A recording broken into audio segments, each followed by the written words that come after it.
Very good morning, students. Let us start with our Standard 8's English Bridge Course Activity number 19. आज की activity में हम क्या सीखने वाले हैं? Let us know that. आज का हमारा लर्निंग आउटकम है कि आपको एक पैराग्राफ दिया जाएगा या कोई भी कॉन्टेक्स्ट दिया जाएगा. तो you have to infer the meaning of unfamiliar words by reading them into context. Also understands the literal and also the suggested implied meaning of it. If not, refers dictionary, encyclopedia to find meaning, spelling of word while reading and writing for reference work. इसका मतलब है कि जब आपको एक paragraph दिया जाएगा, जो भी कॉन्टेक्स्ट दिया जाएगा, वो पढ़ते वक्त उसमें आने वाले अनफैमिलियर अनजान जो वर्ड्स हैं, जो आपको पता नहीं उनका मीनिंग क्या है, उसको हाईलाइट करना है और फिर उसको डिक्शनरी में से, इंसाइक्लोपीडिया में से या फिर इंटरनेट में से कहीं पर भी जहाँ पर आपको अवेलेबल है वहाँ पे आपको उसका मीनिंग ढूंढ के निकालना है, सो दैट आपको पूरा कॉन्टेक्स्ट, पूरा टेक्स्ट समझ में आएगा. नेक्स्ट, तो टीचर्स आपके लिए यहाँ पे क्या करेंगे? They will give students more opportunity to read. Of course यहाँ पे टीचर्स आपको वही ऐसे एक ही नहीं, एक से दो या उससे ज़्यादा अनसीन पैसेजेस देंगे जो आपको रीडिंग के लिए आनी चाहिए.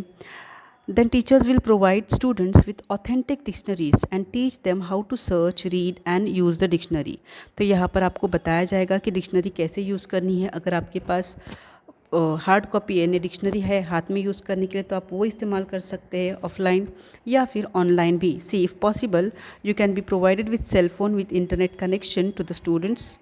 और उसमें आपको क्या करना है, इसका इस्तेमाल करके वर्ड्स फाइंड आउट करने हैं. उसके बाद आपको बताया कि नोट टेकिंग या नोटिंग कैसे करना है. ये भी आपको बताया जाएगा कि कैसे इंपॉर्टेंट वर्ड्स को यहाँ पे अंडरलाइन करना है या फिर हमको फाइंड आउट करना है कि हाँ ये इम्पॉर्टेंट है. Next, what are you suppose to do? Students क्या करने वाले हैं?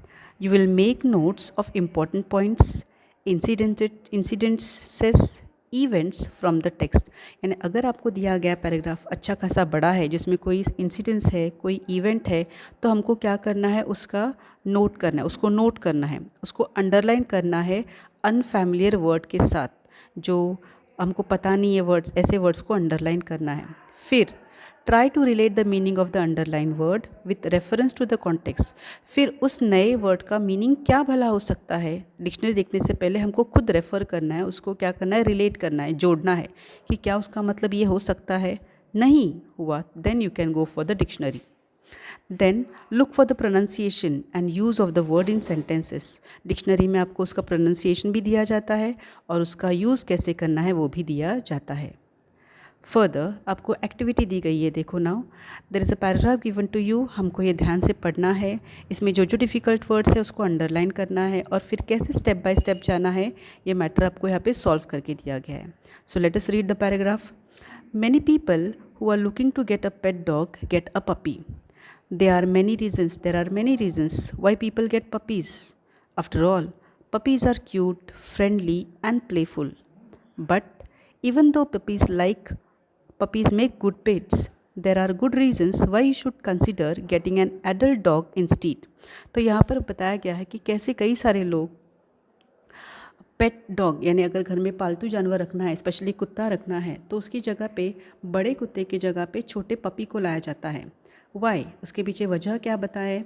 तो they are cute, they are friendly and they are playful. इस वजह से ज़्यादातर घरों में कुत्ता यानी बड़ा एडल्ट कुत्ता नहीं बल्कि छोटा पपी पाला जाता है. लेकिन यहाँ पर बताया गया है कि there are some good reasons that why should you consider getting an adult dog instead. यानी पपी की जगह पे बड़ा कुत्ता एडल्ट डॉग पालना क्यों भला बेहतर है. There are some reasons. See here, when you get a puppy you have to teach it how to behave. जब आप घर में छोटा कुत्ते का बच्चा लाते हैं हमको उसको ट्रेन करना पड़ता है. You have to make sure that the puppy is housebroken so that it does not go to the bathroom inside the house. यहाँ पर हाउस ब्रोकन इस वर्ड का मतलब हमको शायद नहीं पता. हाउस ब्रोकन यानी क्या? घर तोड़ने वाला? बिल्कुल नहीं. या फिर टूटा हुआ घर, यानी कुछ ऐसा उल्टा सुल्टा मीनिंग नहीं लगाना है. So what you do is read the sentence again. You have to make sure that the puppy is house broken so that it does not go to the bathroom inside the toilet. इसका मतलब आगे का हिस्सा हमको बताता है कि puppy जो कुत्ते का बच्चा है वो घर में टॉयलेट ना करे. इसका मतलब हाउस ब्रोकन का मीनिंग ही क्या है? That the pets or the animals, those who go out for urination or excretion. You have to teach the puppy not to jump up on your guest or chew your shoes. फिर उस कुत्ते के छोटे बच्चे को यानी puppy को हमको सिखाना पड़ता है कि कहीं पर भी कूदना नहीं है, मेहमानों के सामने जंप करना नहीं है, शूज़ को बाइट नहीं करना है, चबाना नहीं है. You have to train the puppy to walk on a leash. Puppy को लीश पे चलना सिखाना पड़ता है. This is a lot of works. On the other hand, when you get an adult dog there is a good chance. तो यहाँ पर बताया है कि ये कई सारी वजह है जिसकी वजह से हमको क्या करना पड़ता है, पपीज़ को ट्रेन करना डिफ़िकल्ट होता है. तो इस वजह से हमको अगर एडल्ट कुत्ता, बड़ा कुत्ता पालने मिलता है तो उसके फ़ायदे क्या है, let us see. it will already it will already know how to do all the previously mentioned things. क्योंकि बड़े एडल्ट डॉग को ये सारी चीज़ें पता होती है कि शू बाइट नहीं करते, कहीं पर भी जंप नहीं करते, देन हाउस ब्रोकन नहीं रहना है, एक्सेट्रा.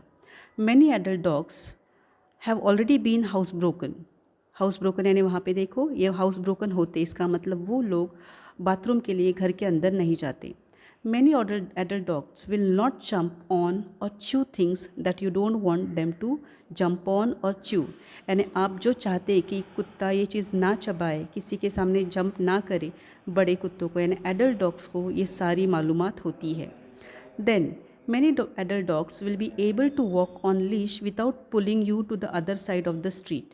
यानी रास्ते पे चलते वक्त कुत्ते बराबर लीश यानी हम बोलते हैं रोड की साइड से चलते हैं, आपको बिना रास्ते पे घसीटते हुए. वेराज puppies also have a lot of energy and want to play all the time. Puppies क्या करते हैं, कुत्ते के बच्चे, उनकी एनर्जी फुल रहती है, so they just want to go on and on playing. उनको सिर्फ खेलना पसंद है. This can be fun but you might not want to play as much as your puppy does. कुत्ते के साथ खेलना सभी को अच्छा लगता है, लेकिन अगर आप उनके साथ आपकी एनर्जी कंपेयर करेंगे तो आपको लगेगा कि उनके साथ कंटिन्यू खेलना आपके ताकत के बाहर है. Puppies will not always sleep through the night और let you relax as you are watching TV. जब आप टीवी देखते हैं तब पपीज़ आपको वो करने नहीं देंगे, नाइदर वो आपको रात भर सोने देंगे. Whereas on the other hand most adult dogs, जो बड़े कुत्ते होते हैं, what they do, they wait on you to play. वो इंतज़ार करते कि कब आप उनके साथ खेलेंगे, लेकिन ज़बरदस्ती नहीं करेंगे. Also what is more, they will sleep when you are sleeping and they are happy to watch television on the couch right beside you. जब आप सोते तो उनको भी सोना पसंद है, और जब आप टीवी देखते तो आपके बाजू में कोच पर बैठ के टीवी देखना उनको पसंद आता है. Then there is one more last reason why you should get an adult dog instead of puppy. और सबसे आखिरी या सबसे इम्पॉर्टेंट वजह यह है कि हम पपी की जगह पे बड़ा कुत्ता रखें कि when most people go to the pound to get a dog they get puppy. जब पाउंड, अभी यहाँ पे पाउंड का मतलब क्या है, पाउंड का मतलब आपको समझना है कि जहाँ पर कुत्ते मिलते हैं यानी जानवर रखे जाते हैं, तो वहाँ पर हम जाते तो हमको वहाँ पे पपी मिलते हैं. इसका मतलब है क्या, this means that many adult dogs spend a lot of time in the pound and some never get find good homes. तो यहाँ पर उनको बताना है कि बड़े पाउंड्स में बहुत सारे एडल्ट कुत्ते रहते हैं, इसी वजह से वहाँ पे आपको पपीज़ मिलते हैं. तो उनको अच्छा घर ना मुझे मिलने की वजह से बहुत सारे एडल्ट डॉग्स वहीं पर रहते हैं.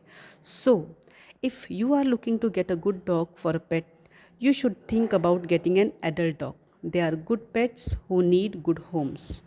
ओके, तो अभी ये देखा जाए तो पूरा पैराग्राफ बहुत आसान सा था. इसमें डिफ़िकल्ट वर्ड्स लगे तो वो कौन से थे, पाउंड एंड हाउस ब्रोकन. तो यहाँ पर हम देखेंगे आगे जाके कि कैसे स्टेप बाय स्टेप हमको काम करना है. सी द फर्स्ट क्वेश्चन, आपको इसमें न्यू और अनफैमिलियर वर्ड्स की लिस्ट करनी, जैसे हमने अभी बताया house broken and pound. Now उसका रिलेटेड मीनिंग क्या है, हमने थोड़ा सा अंदाज़ा लगाया. हाउस ब्रोकन यानी क्या, जो घर में टॉयलेट नहीं करते, और पाउंड यानी क्या, जहाँ पर हमको कुत्ते या कोई भी दूसरे जानवर मिलते हैं. फिर भी अगर आपको चाहिए तो आप डिक्शनरी में उसका मीनिंग ढूंढ सकते हैं, या उस वर्ड के और कितने मीनिंग है वो भी देखने हैं, और इसका सेंटेंस भी देखना है. Right, let's see then. यहाँ पे आपने देखे, अभी हमने यहाँ पे एग्जाम्पल के तौर पे पाउंड वर्ड लिया है. यहाँ पे दिया है when most people go to the pound to get a dog. यहाँ पे समझ में आ रहा है हमको कि इसका मीनिंग क्या हो सकता है, लेकिन पाउंड के और भी कुछ मीनिंग है. देखो आगे, पाउंड के यहाँ पे 3 मीनिंग आपको बताए गए हैं। एक पाउंड यानी क्या, यूनिट ऑफ मनी, जो यूके में, जैसे हमारे यहाँ पे इंडियन करेंसी क्या है, रुपीज़, वैसे यूके में करेंसी क्या है, पाउंड। देन एक है वज़न, जैसे हम केजी करते हैं, इंडिया में 1 किलो 2 किलो, वैसे ब्रिटेन अमेरिका में पाउंड, ये क्या है, वेट, वज़न करने का एक यूनिट है। और तीसरी है एक ऐसी प्लेस जहाँ पर कुत्ते या फिर बिल्लियाँ पाई जाती है, स्पेशली रास्ते पे भटकने वालों को वहाँ पर रखा जाता है, उस जगह पे वहाँ पे लाकर रखा जाता है। सो यहाँ पर जब तक उनके ओनर्स यानी जब तक उनके मालिक उनको नहीं लेने आते तब तक उनको कहाँ पर रखा जाता है, पाउंड में रखा जाता है। सो यहाँ पर हम देख सकते हैं हमको एक पाउंड वर्ड के 3 अलग अलग मीनिंग मिले, राइट। तो इस तरीके से हम क्या कर सकते हैं, इसके मीनिंग सेंटेंस बना सकते हैं। कैसे, that the girl gave me 5 pounds, currency, पैसे दिए। Then the baby weighed the baby weighed 2.5 pound, and then my parents went to the pound to find a very pretty puppy। इस तरीके से क्या हो गया, तीनों पाउंड इस वर्ड्स के हमने क्या किए, सेंटेंसेस बनाए। नाउ इसी तरीके से आपको एक और पैराग्राफ दिया जाएगा, ध्यान से देखो। To do the activity, see here, how and when did people first begin to drink tea? An amusing story। अब यहाँ पर जहाँ पे डिफ़िकल्ट लगेगा वहीं पे हम अंडरलाइन करते जाएंगे। अम्यूजिंग मुझे कुछ अलग लग रहा है। Story has come down to us from Chinese legends. It is said that Emperor Shennong, the father of Chinese agriculture and medicine, was on his travels when a servant was boiling some water for the emperor to drink. Just then, a few leaves from a nearby tree blew into the boiling water. The water immediately changed color. On drinking the water, the emperor was amazed by the rich flavor and refreshing quality of the resulting infusion. Excited by the unknown plant and its amazing flavor, he carried out further investigations and discovered that the tea had many healing and restorative properties and could also be used as an antidote to certain poisons। तो यहाँ पर मुझे difficult word अगर गिनेंगे तो almost 7 words मिले हैं। तो अभी हमारी आगे की एक्टिविटी क्या है, वापस एक बार पैराग्राफ पढ़ो if you want to find out more words, या फिर अगर आपको समझता है इसका मीनिंग मुझे पता है then you can cancel it. So the next is what have I done is, मैंने वो सारे डिफ़िकल्ट वर्ड्स क्या किए हैं, साइड में लिख के लिए। अभी इसके वर्ड्स मुझे इसके मीनिंग क्या करने हैं, डिक्शनरी में से ढूंढने हैं। तो ऑनलाइन भी आप ढूंढ सकते हैं। जैसे ना देखिए, फॉर योर हेल्प मैंने डिक्शनरी का पेज ही डायरेक्ट आपके सामने ओपन किया हुआ। फर्स्ट मैंने अम्यूजिंग इस वर्ड को सर्च किया तो मुझे बताया गया, देखो यहाँ पे उसका प्रोनाउंसिएशन दिया गया है, फिर उसका अलग अलग form, parts of speech, word है वो एडजेक्टिव है, उसके सिनोनिम्स दिए गए, एंटोनिम्स दिए गए एंड मैनी मोर। लेकिन यहाँ पर मुझे उसका मीनिंग देखना है। तो यहाँ पर अम्यूजिंग मतलब क्या है, एंटरटेनिंग, एंड फ़नी या हिलेरियस, उसका सेंटेंस भी दिया गया है, राइट।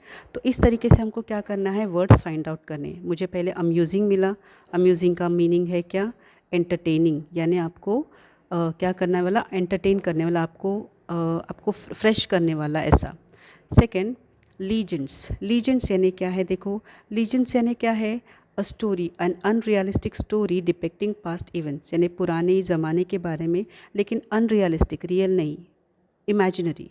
या फिर सेकंड दिया है, a plausible story set in the historical past, यानी पुराने ज़माने में जो हुई है स्टोरी लेकिन उसके बारे में क्या है, अनसर्टन है, स्टोरी हुई कि नहीं पता नहीं है। देन थर्ड दिया है, story in which a kernel of truth is embellish to an unlike degree. Likewise आपको अलग अलग मीनिंग मिलेंगे। फर्दर देखिए, आपको यहाँ पे इन्फ्यूजन का भी मीनिंग दिया है, प्रोनाउंसिएशन है, वो नाउन है तो उसका मीनिंग क्या है। नेक्स्ट, रिस्टोरेशन मतलब क्या है वो दिया गया है, उसका प्रोनाउंसिएशन है। फर्दर, इन्वेस्टिगेशन क्या होता है, उसका इन्वेस्टिगेशन यानी पता है लेकिन इंग्लिश मीनिंग क्या है उसका, इंग्लिश में वो दिया गया है। एंटीडोट, लास्ट वर्ड आपका, एंटीडोट मतलब क्या है वो दिया गया है। क्लियर। इस तरीके से हमने क्या किया, सारे वर्ड्स के मीनिंग ढूंढ लिए डिक्शनरी का यूज़ करके।